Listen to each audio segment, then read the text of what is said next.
Hi, I'm Nicole from See Nicole Read, and I'm here with Laura from Laura's Library Card. Hi. And hi.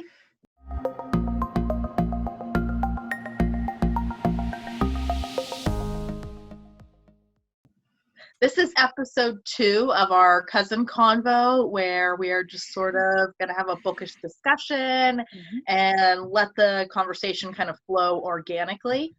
Laura did sort of give us our starter question for this session, and she wants to discuss the feeling of a pressure to read a book. Well, I just mean that, like, sort of since I've started my channel, I've felt a little bit of pressure, mostly for myself. But like, it's hard because, like, I'm sure that you found, looking through BookTube, you found people who are gushing about a book, and you're like, oh, I want to add that to my list. I want to add that to my list. I want to add that to my list. And your TBR is just like, it's infinite. There's no way to ever catch up on everything you even want to read, cream of the crop, let alone everything that's actually published. So I just meant that, like, I have felt kind of pressures recently in trying to keep up, I guess, or feeling like, I don't know, it's a little disheartening to be like, I read 13 books last month and, like, feel good about that. And then, like, you watch someone else's video and they're like, well, let me discuss the 48 books I read. And I'm like, 48 is a lot. That's more than a book a day. That's like low. I know multiple people who've read like 70 books a month. Now, do you feel like pre-quarantine that was their thing too, or are they maybe working from home or not working now, or do you feel like that's because we're in a quarantine situation? Yeah. I mean, I'm not. I have not had any quarantine time this whole year, but No, maybe. but people who say they read 40 plus books a month, do you feel like that was their norm pre-March 2020? Okay, well, the other thing is there's a whole area, like, I'm not saying that manga doesn't count as books, because it does, but it's really frustrating when you can read a whole, not frustrating, but you know what I mean? It's like when someone is like, well, I read 72 books, and then they're like, well, 54 of them were volumes of manga, and then like 12 of them were like novels. And I'm like, oh, well, like, to me, that, like, manga doesn't count as a full book. Because it's just a quicker read? But, like, that's not fair either, because I also, like, count, like, novellas. I don't know why I keep doing this. I feel like Joey, you should put, like, the gif of Joey being like, I'm sorry. Uh, uh, like, a manga is a full book and a novella is a full book. And I'm not over here trying to qualify reading. I'm just whining, I guess, because I don't know. This is something I've been thinking about because, I've seen a lot of videos on a lot of channels that are like how to read more. And then it's like usually, 8 or 12 tips and tricks for how to read more. And usually some of their top recommendations for how to read more are listen to audiobooks, and read what you want, because then you're going to want to keep going. More, yeah. And also, like, make time for reading. And I feel like I do make time for reading, and I do listen to audiobooks, but also I think part of the reason how people can get through so many books like a day or a month is because they're listening to an audiobook on like 3 or 4 times speed. And I listen to audiobooks on like 1 or 1.5. Usually at this point in my life, it's now like 1.5. I've listened occasionally at like a 2, but, like, I also want to enjoy the performance of an audiobook. And so it just, Yeah, that is a really big part of an audiobook, the voices and the yeah, presentation, definitely. I'm I don't just know, saying, it would be a little fast for me. 1.5 I can manage, but 2, I start to feel like I'm tripping over myself, like trying to keep up. it depends on the book. It really does depend on the book. It depends on the narrator, and it depends on the content that you are of the text, um and but yeah, like, I don't know, there's a little bit of me that's kind of like, read more, read faster, um partly because I want to have content for my channel and for videos, but also because I know there's so much out there that I'm never going to get to. So it's like, part of me is like, well, if I could read more, then I would get to enjoy more books, which is always appealing. Who doesn't want to enjoy more and get more stories? But like, I don't know. To me, that's just, I have to keep reminding myself that like there's no right or wrong amount. And just because, I'm feeling this pressure that I'm putting on myself doesn't mean that there's actual pressure or that anyone in the community expects me to read a certain amount. I've just sort of was wondering if you had felt any pressure throughout your life to like, do you set reading goals for yourself and then feel like you have to meet them, or I personally do not, unless you and I have already agreed to like discuss a book or picked a book. Mhm. Then I feel that pressure then, like, oh, my deadline's coming up. But overall, I don't feel that pressure. Yeah. But I don't put out the amount or quality of content that you do. People don't come to me looking to see what I've read, and they don't want to, like, they're not looking for my opinion on the book yet. I just don't have that following. And that's probably because I don't put out the amount of content that you do, because I don't put that pressure on myself. Yeah. I don't know. It's just basically since I've started this channel, I've always enjoyed reading, and I remember like being kind of surprised and like sad when I realized in college, or it was high school, when I was like, wait a minute, there are more books published already in this point in time than I'll ever be able to get to, let alone for the rest of my life. And I was like, that's really sad. Where there's that gem you're missing that you're never going to get to. Well, right. And it's like, I, especially in BookTube, I follow a number of romance content creators, and I feel like there are certain books that everyone has read, or it feels like people consistently recommend the same, like sort of like the ones that have done the best, sort of like the top 10 or so of the last 5-10 years, or the top 5 or so in paranormal, in contemporary, in in each subcategory. And it's like, how many of those have I actually read? And so not only are there constantly new books coming out that I want to get to, but also there's this whole like backlist that I have not read. And it's like that. I know that's just where I am in my reading journey, but I don't know. I personally, like, I set a goal on Goodreads every year for how many books I hope to read during the year. Mm-hmm. And so to some extent, I don't really care. Like, I don't care. I would rather read 25 like 5-star amazing reads than read 75 3-star like or 2-star books, But I don't know. I just have felt a little bit like when I started my channel, and I still feel like it's about my reading, and that's the point of the channel, is to like have fun, is Mm-hmm. to put out content for the books that I wanted to read. But there's also like, I can't lie that like that like numbers game is starting. It feels really good to like put a content out and then have 8 more subscribers the next day. Right. Or to be like, oh my gosh, like, high. yeah. Like, And yeah. yeah. And so it's like, But it's a reward. You do the work, you read the book, you make the video, you do all the editing, and you put it out there, and you get the reward of comments and viewers and yeah. subscribers. That I understand that. Like, But like, that's what I'm saying, is that like when I feel that I don't have as much content to put out. And so therefore, I don't know. It's just like I have felt myself putting pressure on myself to push and read more, or to push and read, not out of my comfort zone, but to try to read some of those like backlists that are really popular, just because that's what everybody's already read. So I don't know. And like, to some extent, there's a little bit of a consumerism thing that happens on BookTube, where people's best videos are their haul videos or their unboxing videos, and that is a spending money.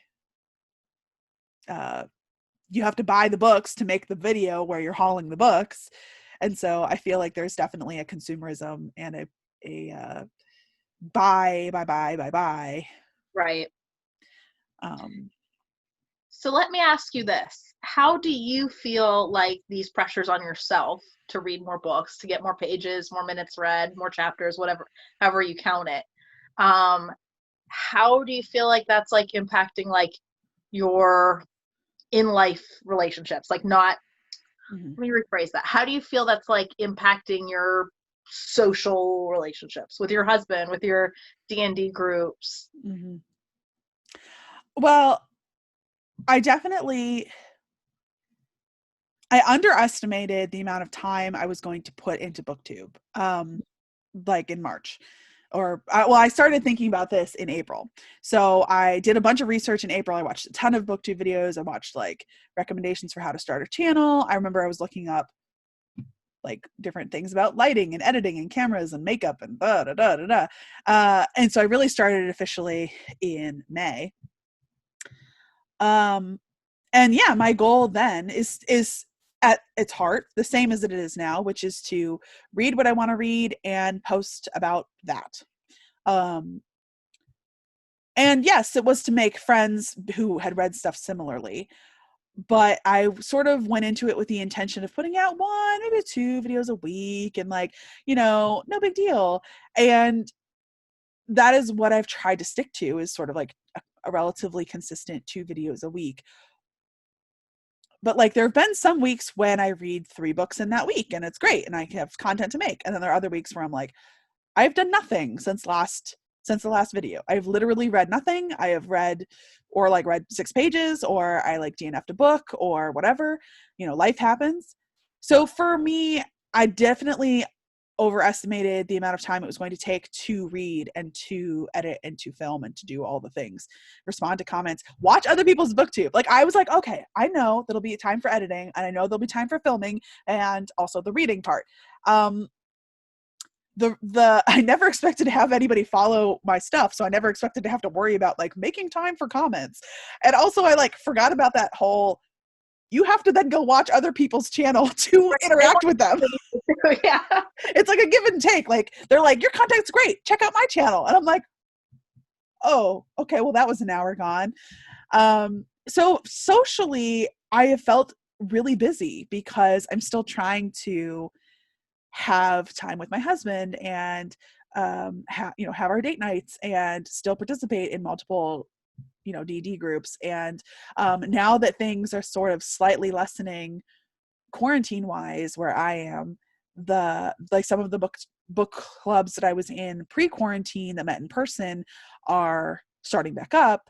So it's like I'm trying to fit in the book clubs that I was in before on top of my own personal stuff that I'm wanting to read for my booktube channel. So it's like, I don't know that socially my relationships have really suffered quite yet. I think my sleep schedule has suffered. You said quite yet, like you're anticipating it could. Well, yeah. I guess. No, I'm not going to like give up some socialization for making content for booktube. But like, I don't know, basically when I take a look at my schedule and I'm like, this is too full, something's got to give. Up until now, it's always been my like reading time. And I don't always want that to be true because my reading time is part of how I recharge and how I escape and, that kind of element of my relaxation. So I can't sacrifice my own like Laura time, but I also don't want to sacrifice my like social time. And so it's like, I'm still like, well, I got to put out content. So like the editing and the filming are not what's cut. What's cut is the reading. And then like a week later is when I'm like, I have no content. So I can't even do the editing and the filming part because like I chose to give up the reading time to have the social time. But then later I had to edit everything I had. And now I don't have anything. Right. But I've seen more and more, like I'm kind of getting away from watching people's videos just about the books they've read. And you put out a video last week where it was authors I would give a second chance. Mm-hmm. And then you only have to reflect back on what you've read in your whole past reading career. Yeah. not what you've read in the last 2 weeks or the last month. So if you haven't read as much, like if you have too much going on personally or outside of BookTube, that you can kind of fall back on things like that, or you can give people a tour of your bookshelf or walk people through your Goodreads or something like that. Like you have options if you haven't read as much that week or 2 weeks or whatever. For sure. For sure. And I'm enjoying those videos more and more, because I still, when I watch people's videos talking about books, I'm still going to turn right back around and read what I want to read, not necessarily what they just talked about. Some of both for me. I mean, a lot of times what they just talked about might sound really interesting and might sound like right up my alley. So I might add it to my TBR, but like, it's true that it's been very infrequent that whatever has been discussed in the video I just watched, I literally pull up and start reading within the next 48 hours. You know, it's usually like, oh, that sounds really good. Like I'll get to that. And it's on my TBR. And like some of them I have gotten to, but it's not immediate. Right. I've gotten really good about scrolling to the bottom of my TBR, because I have a running list on Amazon, just because I read a lot of Kindle Unlimited. That not everything on my list is Kindle Unlimited, but a good, probably like 70% of them are. I just scroll to the bottom and that's the next one I pick. But what gets me is then I will, like that'll be the first book in a series. Yeah. And then there'll be like 7 or 8 or 9 books in that series. And then I'll just start going off on that series and be like, oh, shoot, I'm not even getting to the next book that was on my list. I'm just falling into this series. Right. Well, one of the things that I thought was interesting when I did that video that was authors I'd like to give a second chance for, or with, of two. Insert prepositional phrase here. Authors I'd like to give a second chance. When I was doing that, I actually, at first, when I thought about that topic, I was like, I don't know. I don't think I've read enough. Like, this is going to be hard. And then when I was going through my list, I thought, oh no, I'm actually finding quite a number of books here where I've only read 1 or maybe 2 books from this author. And I find that historically, when I find a book that I really like you just mentioned, that's the first of the series, and you're like, I like this, I want to keep going, I will do like a whole month. I mean, this was like pre-BookTube, but like I would, when I can scroll back through my Goodreads, suddenly it'll be like, oh, I remember this month. This was like an entire month where I read literally all this, like everything that this author wrote. And it was just because I like found something I liked and was like, hello, you. And then I just plowed through everything. Right. And so I've been trying to more consciously mix things up on my channel, just for content wise. But also I find that I personally enjoy my reading life more like that. I like kind of having a nonfiction sort of sprinkled in once a month. And I, there's certain things that work for me on audio versus certain things that don't work for me on audio based on what I'm trying to do while I'm listening to the audio. It can't be too complicated. But I like a ton of romance, but I also am cool with not romance. So I don't know. At first I was like, I'm a romance YouTuber and that's all I'm going to put out. And then after a little bit, I was like, well, except I read this, and I wanted to. So but I feel like you have a really good advantage that at your job, when you're at work all day, you have the ability to listen to an audiobook. I feel like that's a really good thing for you. Yeah. Because you don't have an office, you still don't have an office mate, right? No, I have an office, but it's just a single. That's what I'm saying. You don't share an office with somebody. Correct. Right. So you have, like, you can listen to whatever you want. You probably have your headphones on, but it could be whatever topic you want. Nobody's going to know what you're listening to. Where some people might have an office mate, or their boss might check in every minute. Like, you know what I mean? Where they can't be like listening to the steamiest romance. Or I always think, like, I really like to listen to the My Favorite Murder podcast. Yeah. And I always think, like, my kids cannot be hearing this stuff. Like, they're going to be featured on this in 20 years.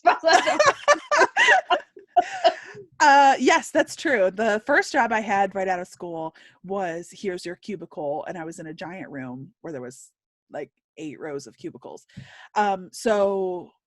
And also because my job is to sit and look at a microscope, like there were certain people who wanted quiet for that job. And like, I think it's everyone's right to have the working conditions that they work best in. And so it was sort of understood that when you're in the room, like, it's quiet time. And so there were a lot of people who listened to music or whatever on headphones, but like even if you were going to have a conversation with somebody, it was whispers, you know, like, and if it was going to be longer than like 2 minutes, like you better leave. So yeah, for years I listened to, well, for 18 months I listened to everything on headphones, and we also didn't have very good Wi-Fi, so I either had to get I had like a boombox next to me for my books on CD that my like headphones were connected to my boombox, and you had to really hope that I didn't like accidentally turn and like yank it, and it would like come out of the boombox, and it would be like, and her heaving bosoms, and you'd be like, ah! Scrambling. And you can't pass that off as being somebody else. Yeah, you can't. Yeah, for real. And so yeah, in my current office, there are people who knock on my door, and I get phone calls. So I don't usually listen with headphones on. So I have like a little docking station and an old one of my husband's old iPhones that is like how I can connect to the Wi-Fi and listen to podcasts or download stuff from the library. But yeah, no, the custodian doesn't knock. He literally just opens the door. So and there's been multiple times where I am scrambling to turn off the heaving bosoms when he is walking in, and I'm like, hey Chuck, how's it going? Here. Yeah. So yes, okay, maybe that's why he doesn't knock. He wants to hear it. Yes, maybe he does. He's a closet romance reader. That'd be great. I don't think so, but you should like give him your card or something. Like, here's my channel. Check it out. Need a recommendation? Yeah, no, I am fortunate that I can listen to audiobooks at work. It's not an all-day thing, but you know, I usually can try to get 2 or 3 hours in at work. But you know, if I was listening at 3x speed, that I could potentially knock out 1 9-hour audiobook in a day.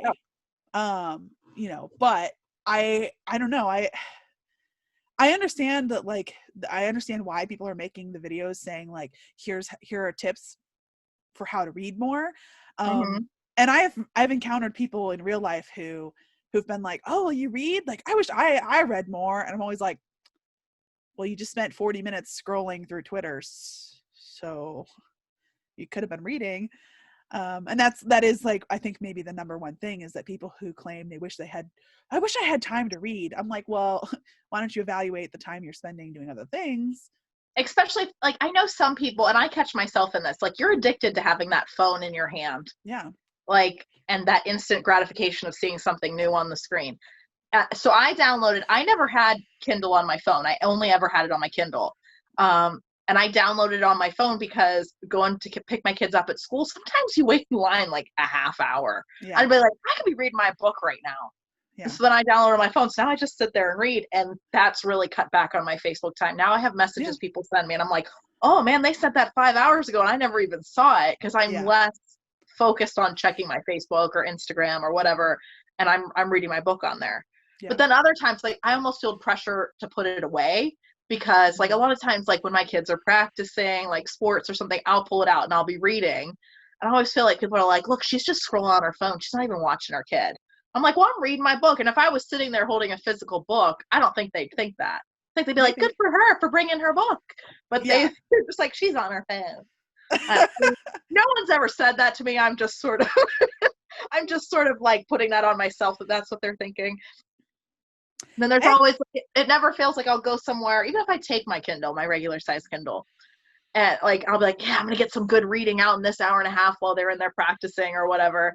And then like someone will come and talk to me, which for the most part, like if they're gonna come talk to me, there's somebody I already know and I enjoy having a conversation with. But other times I'm like, I just really want to see what happens here. Okay, I need good to see you, but this is my new good part.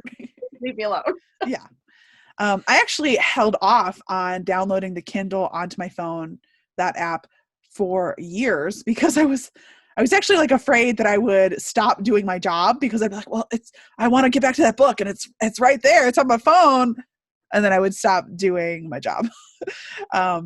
It's on my phone now. And for the most part, I'm strong-willed enough to resist, but I don't love it on my phone. It's like sort of like when I'm out and about and have time. Right. And then I can pick it up, because I can pick up, if I was reading on my Kindle, I can pick up right on my phone where I left off. Right. And but I just wish it was bigger. Like, I already have the font pretty big, and now I'm like, well, it's obnoxiously big now. I can't make it any bigger, because then you're turning the page every other word. Like, right. So I don't love it. I don't love reading on Right. my phone, but it does. It gets the job done, like in Yeah. a pickle. Yeah, and that's why I've had it on my phone maybe for a year or two at this point. Just because there were moments where you would get to wherever you're going and you're like, oh, my vet appointment is for right now, but I have to sit here and like wait or whatever. Yeah. So yeah, I do pull out my phone to read and try to get that time in. And recently, like I was thinking maybe like a month or two ago, I just have less time to sit with a physical book. Like when I'm at work, I can't sit and read a physical book, so it has to be audio. But also it just seemed like the last time I had like picked a physical book up to read the physical book was like long ago. I don't know. I just was realizing that I was doing most of my reading digitally, either on my phone or on my Kindle. But I don't know, to have a physical book, you have to worry about like lighting, and you have to worry about, you have to have the physical book with you. Whereas on your phone or your Kindle, it's already lit for you. And as long as the battery's fine, you have multiple books to go through, and you can download another one right there. So yeah, I have only read one physical book that I held in my hands this year. Only one. Wow. And because I use my Kindle. I use the Kindle Unlimited. You've kind of like got me hooked on getting things out of the library digitally. Yeah, like, because I almost never buy a physical book. So like the 4 I've bought have been from a garage sale. So yeah. it's, I don't know. There's something, and I didn't like reading digitally at first, but there's something about it now that it's like, that's my preferred way, which if you'd asked me when I started, I never would have said that. I would have been like, no, I won't. I'm not going to like this. Well, a couple months ago, so it was for a book club. There's a book club. I will link it down in the description, or I guess this is on your channel. I'll send you the link for you to put in your description. For the Page Turner Book Club, which is a couple of my friends have started a book club. They all have booktube channels. And the first book that they picked months ago, I checked it out from the library digitally, and I highlighted stuff as we went through, which is very easy to do on your Kindle. You just drag and drop. And then during the book discussion online, I was able to like pull up my notes from my Kindle and copy paste stuff in and be like, remember that like, here's the quote, like, boom, here it is. And I loved that. I loved that part of it. And then later when I went to write my Goodreads review, I was like, what was that person's name? I can't quite remember. And I just like pulled up my Kindle notes, and it was like laid out right there of like, I saw this part. It was like, this was not foreboding, not foretelling. I don't know. I didn't read the book, so. No, what's the, like when you see something and you're like, this is going to be important later. It's foreshadowing. Yes. I was like, foretelling, foreboding, foreboding sort of would. But I could like see in my notes where I'd highlighted something, and I was like, look, I picked up on something in chapter 4, and then that came back in chapter 14, and it felt like my highlights were some of them were stupid or funny or whatever, but it was nice to read digitally and have those highlights kind of right there and available. I think I've said this to you before, but I don't like, and I think you told me there's a way to turn this off, but I never did it, that tell you like 519 people have highlighted this section, and then you read it and you're like, but why did 519 people highlight this? Did one person do it, and then the other 518 people were like, well, I better do it too, because I don't get it.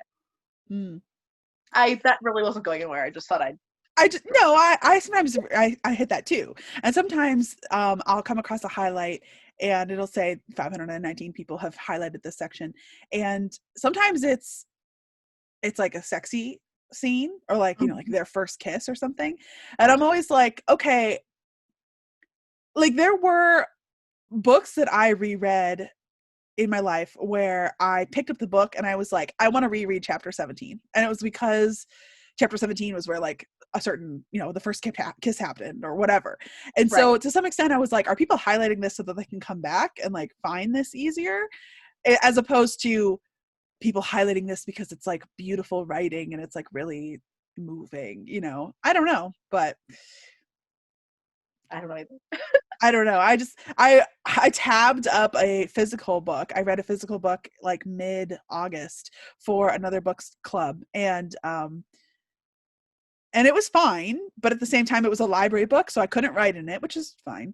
And so I put those tabs in, and then like at the end I had to like pull out these like 12 tabs that I had put in, and they were good for me to be referenced throughout the live show, but like I kind of wanted to just leave them in there. Like I almost wanted, like I always thought it would be kind of interesting to like get a book from somebody else and like see their tabs or like their underlines or whatever.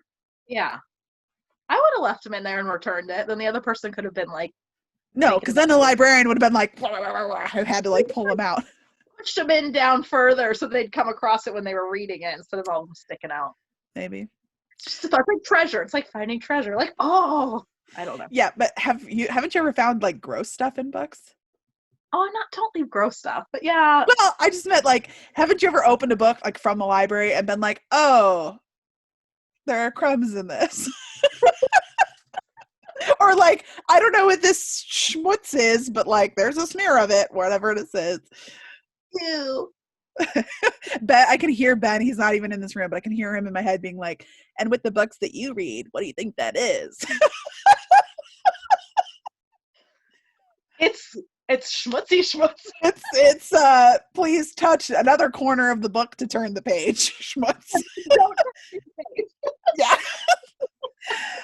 Okay, so to kind of wrap this up, basically this was Laura whining about how she feels the pressure to read. You are not whiny. It's just honesty. Well, I have felt I don't care so much about my subscriber count. I know that everyone says that, and like, yes, it is a reward to get on to your account and be like, I just jumped a couple subscribers. But also there's a little bit of pressure with that to be like, okay, well now I have more people who are following me who seem to care about what I have to say. And so therefore I'm like, well, I better keep putting out content. Not that if I like skipped a random video or had stuff going on in my personal life that people would be mad at me or anything, but right. I don't know. I've been trying to figure out ways to make more content out of what I do because I don't seem to be able to do more. And so I've sort of been feeling pressure that I am putting on myself, or that I am putting on myself in comparison unfairly to other people on the internet about how much content I should make, how much I should be reading, you know, what kinds of books I should be reading, as in, you know, trying to catch up on the backlist, or to some extent, the videos that I've made that have done the best are ones that were on like popular new books. So if I get the book and read it and put out a video about it, boom, boom, boom, within close to the release date, it does better because it's like, it's new and pretty and not that many, there's not other content about it. And also it's popular because it's new. Right. But I don't know. I have to just keep reminding myself that like, I'm doing this channel for fun and I will stop doing it when it gets stressful. And I need to not put that pressure on myself. This has been the Laura Show. Nicole, do you have anything to say? This is the story of our lives, viewers, is that many a night, Laura has just talked, and then I'm like, what do you think? And Nicole's like, in my defense, it would be like 3:30 a.m. Okay? That's true. That's true. It's very true. I just meant that it was always me who was just like, and ironically, then we were probably talking about books too. Yeah, probably. Amongst other things, teeny bopper things. Yeah. I was just thinking, I don't know, this is sort of an afterthought, Mm. but I would really like to join like a local book club where we get together and meet with people like face to face. But I feel pressured, like the couple that I've like looked into through the library, they pick like hoity-toity books, like they're like super intellectual, or the best new one that came out that you're going to like, you're supposed to take away some super deep meaning from. And I'm like, Yeah. but I read romance that I don't know that I'd want to like go sit face to face with somebody and be like, so what'd you think of that, Steamy? And then see their kid in school the next day or something. Like I feel like I'd be like, oh, like I'd shy away. But I'm not really interested in, not always, sometimes I'm not always really interested in like the like biggest, best, newest thing that you're going to go have this super deep discussion about. I don't always want that. Yeah. Well,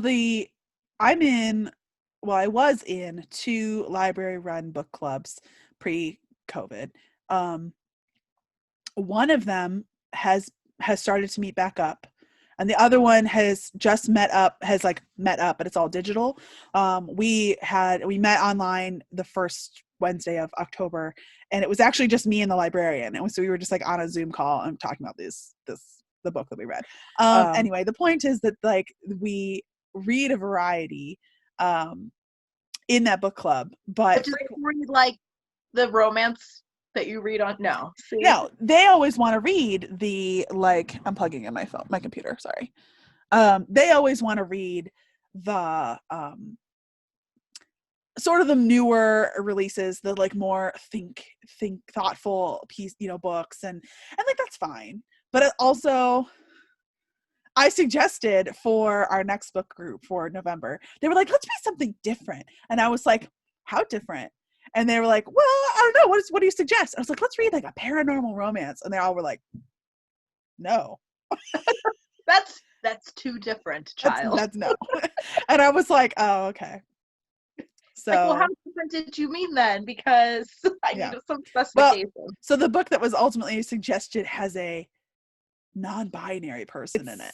It's called Pew. I can't remember. I think it's by like Catherine Lacey. I don't remember the author. Nicole put the thing up here. and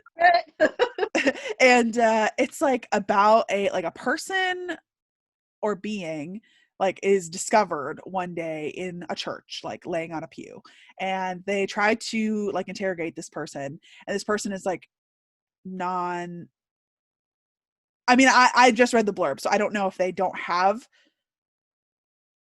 sexual genitalia that is clearly designating what their sex is, but like they have no memory and they have no name and they don't identify as either male or female, or they're androgynous, or they don't have genitalia. I don't know. I haven't read it. But like basically, are they human? Like, it's unclear. The blurb says like I think the blurb uses both the word creature and the word person. So I'm like, okay. Well, now when you read it, you're gonna have to let me know.